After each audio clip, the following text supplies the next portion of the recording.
Hi, it is January the 28th, 2026. I'm sad today because my son's having problems at school, and I know it's got to be really tough for him out there. I want to help, I want to make things better, but I don't know what I can do that can achieve that within the constraints that I have. So it's a tough situation. I've taught my son to keep it real, to be authentic where he can.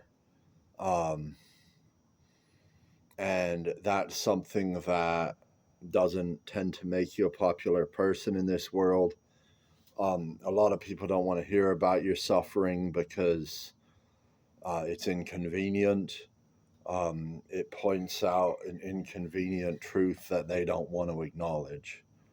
People have paradigms built on um, erroneous narratives, and to question the narrative is to question every decision they've ever made, everything that they're doing with their lives, everything they've done.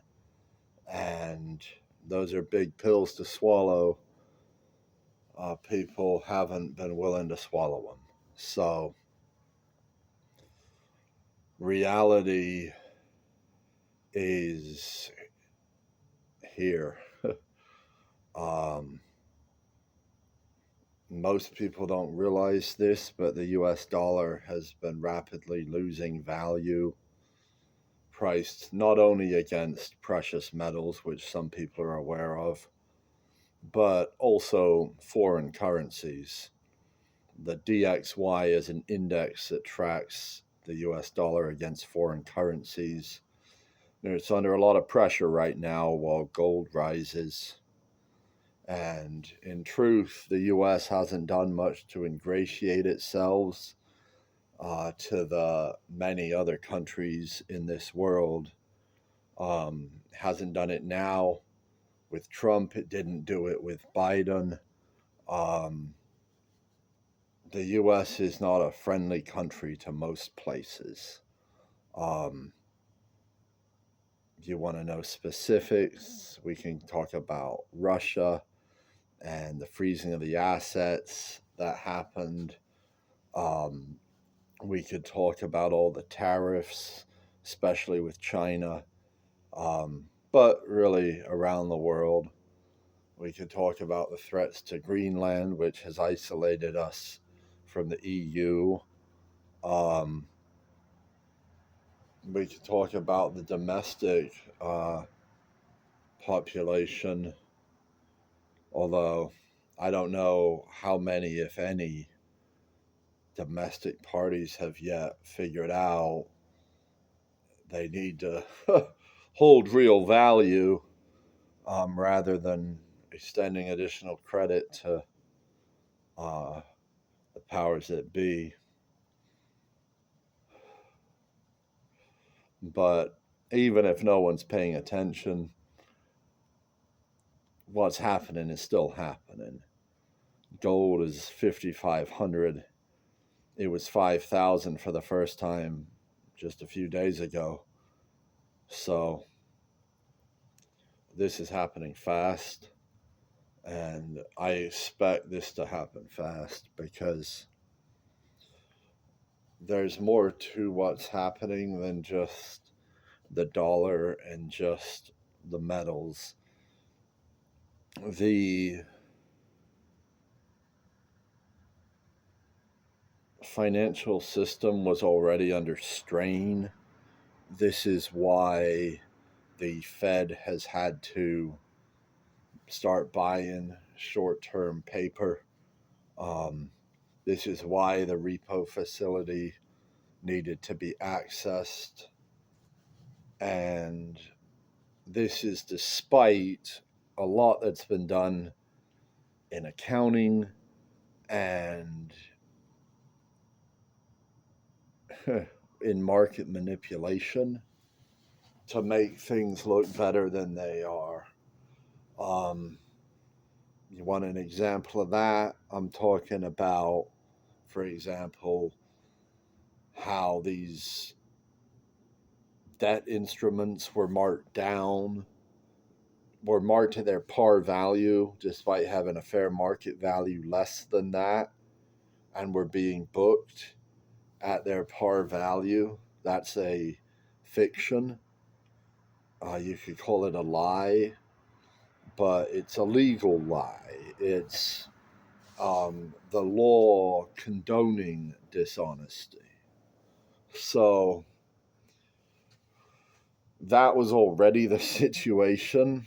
And now you got a bunch of shorts in these metal markets that are going to be in real trouble here. So that's going to add to that. You've also got bond market issues going on. The US long term paper has been declining in value for the last several years. And that puts pressure on everything. It stocks, when you value a stock, you use the risk-free rate of return, which is the 10-year US Treasury. So when that rate goes up, the future value of those projected cash flows goes down, or the present value of those future cash flows goes down. It means the company's worth less. And a lot of this is algorithmic. A lot of this is just baked into the cake. So we're just waiting for this breaking point. And I'm sure the Fed is plugging up holes where they can. I'm sure there's a lot of off balance sheet financing going on. But they can't stop the metals from rising because they don't have metals to deliver. And you got physical demand coming in from Asia that requires physical settlement. So,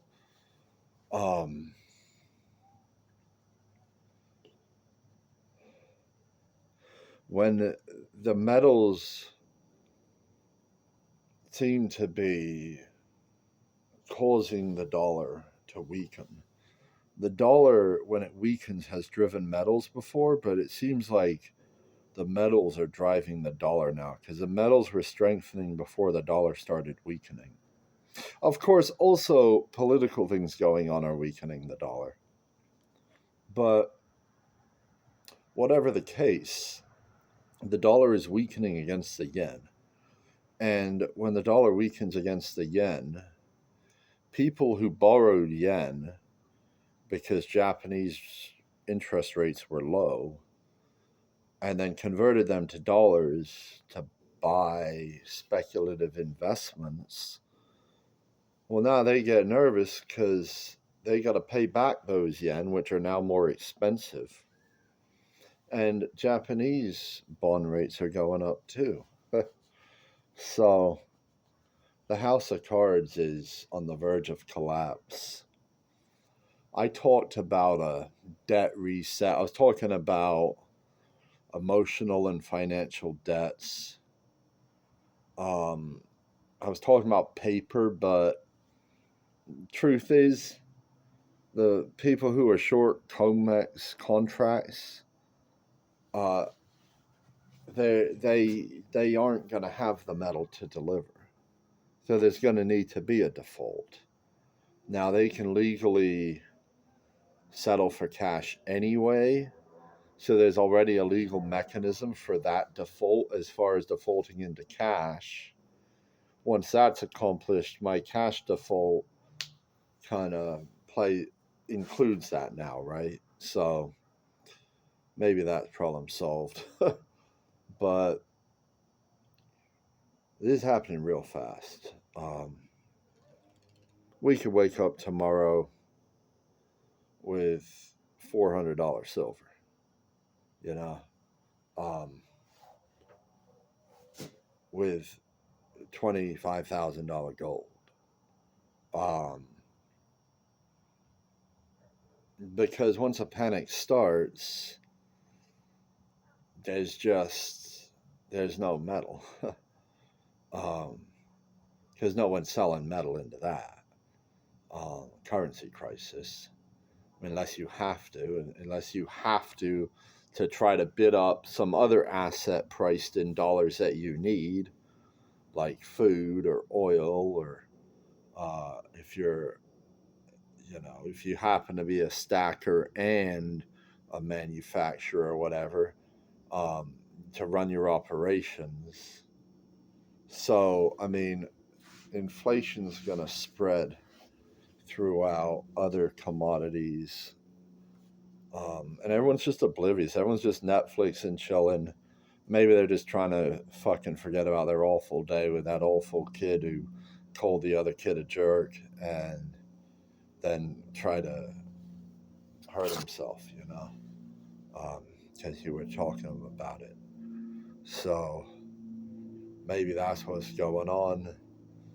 But if you still got dollars, um, better get some fucking real value while you fucking can. And I've been through this a long time ago, but let me go through it again. Yeah, Bullion's going to sell out quick. Real fucking quick. I mean, it's going to be gone. You're not even going to believe how fast it's gone. One day, it's going to be there 1 minute, and then it's going to be gone. It's going to be gone everywhere, and you're not going to be able to get it. Then people are going to start trying to buy jewelry, other forms of metal, and then those deals will be gone. And then people are just going to try buying canned food, fucking cans of gas, um, bottles of water, um, anything really that people are still willing to sell for fucking dollars. Because, we got so much production outside the country that the last people to accept dollars are going to be Americans, but there's only so much that Americans make. Um, and Americans, even if they do make something, they got foreign suppliers. I mean, there's almost nothing that's made the whole way. So I told you guys this was going to happen, and now it's happening. So I got some solutions in my book for when it happens.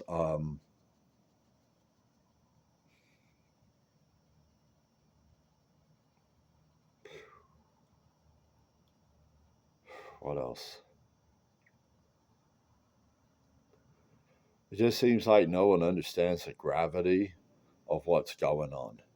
No one understands um, how serious things are, but things are happening even if no one understands. And the fact that no one understands is actually going to make it more traumatic because everyone's been positioned wrong. I mean, there's a very, very tiny amount of people who have even a little part of their portfolio positioned right. Um,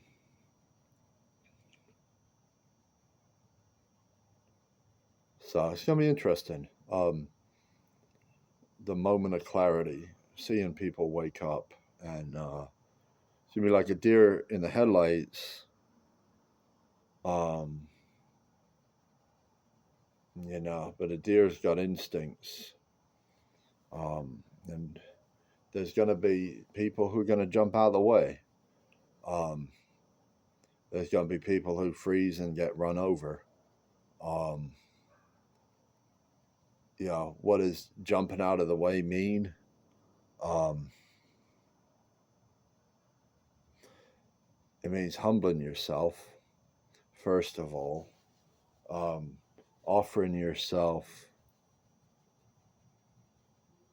to goodness, to God, one of those. Um, doing an accounting morally, it means taking an assessment physically where you stand, what opportunities are available. What do you got? You got relationships that got value. You got possessions that got value. You got skills that got value. Figure out what you've got, and then figure out what you can do with what you got to try to stay alive. Violence isn't going to be a good method to try to stay alive, because when people get violent, other people tend to get violent in response, and then just everyone loses who's involved in that conflict. So I got to see a little protest outside this little place from my viewing post, high and far from where it was happening the other day. I didn't go say hi because the best thing to do during a civil war is to avoid the front lines. The best thing to do in an economic collapse is work towards survival of yourself, and God forbid there's anyone you give a shit about in this world. So I had a shitty day getting that news at the end of the day. It was upsetting to me.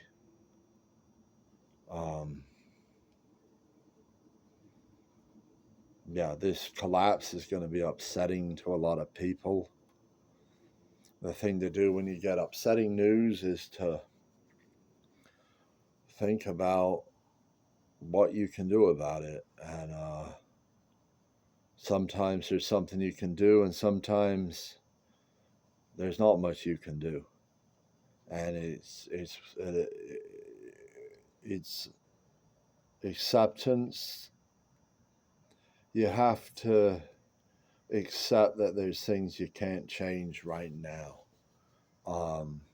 It doesn't mean that you're okay with what's happening. It doesn't mean that you don't speak out against it, and it doesn't mean that you don't change it if an opportunity arises to change it. It just means that right now, I don't know what I can do to change this. And this is something that I imagine everyone has to live with to a degree. I mean, we don't have universal joy yet, right? So, if you're a compassionate being, and I think under the surface, people will discover that is something that can exist within them, then you ain't happy, because people are in a world of hurt in this world. And that includes my son, it includes me, it includes, I think, pretty much everyone. If they were really honest with themselves, if they really did a deep dive, um, I don't know how you can be happy with this world, because we got all these resources, all these opportunities, and it's all just being squandered. It's all being wasted. These kids got to sit all these hours behind desks listening to someone lecture. It's like they ought to be running around, playing outside at the park, throwing the football, kicking the soccer ball, shooting hoops, playing tag, or just going for walks around the community, meeting people, and learning stuff. And no one's got the time to do any of that shit, because all the kids are locked in the classrooms, and then they get homework, and the parents are fucking working all day, and then they're burned out, and they gotta fucking deal with dinner, and they gotta deal with everything else, and no one's got the fucking time or energy, man. And it's all because we got this piece of shit government that creates all this fucking work, unnecessary work, that everyone's got to fucking do. Because everyone's all afraid what are we going to do if these jobs go away? There's going to be so many fucking opportunities if we get freedom. There's all kinds of fucking work that needs to be done in this world. Look at all the trash everywhere. Look at all the fucking dilapidated buildings. Look at all the malnourished, diseased fucking population. I mean, look at the fucking atmosphere, man. Like, there's trees that need to be planted, man. There's fucking oceans that need to be fucking cleaned up. There's a lot of work to do, man. It's just, we got to organize labor efficiently, and that can't be done by a central planner. It doesn't matter whether he wears a red hat or a fucking blue hat. It can't be done because they don't know the individual demands and preferences of millions of marketplace participants. That's why we need competition, free markets, and my book will walk you through, market by market, how this can work. So, take care. Time to go back to watching the gold price.